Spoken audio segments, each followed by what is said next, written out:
This is Porth Dinllaen on the coast of the Dinllaen Peninsula.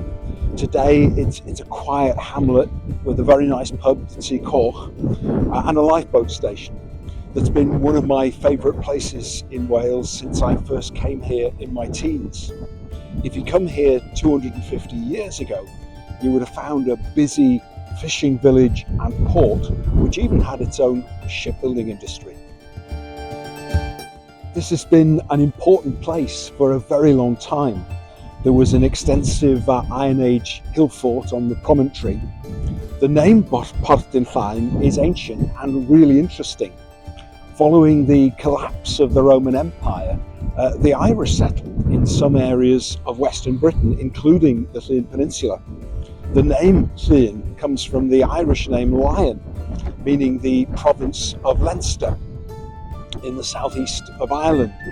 Porth Dinllaen means the port of the fort of Leinster, so the name bears witness to that history.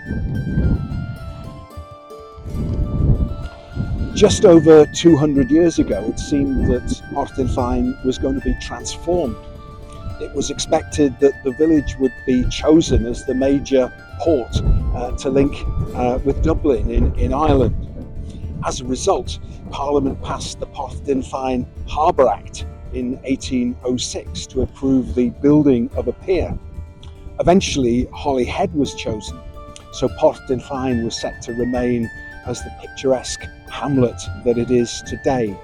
But if you're looking for a wonderful pub and a beautiful walk along the coast, then Porth Dinllaen and the Tŷ Coch is where you should come.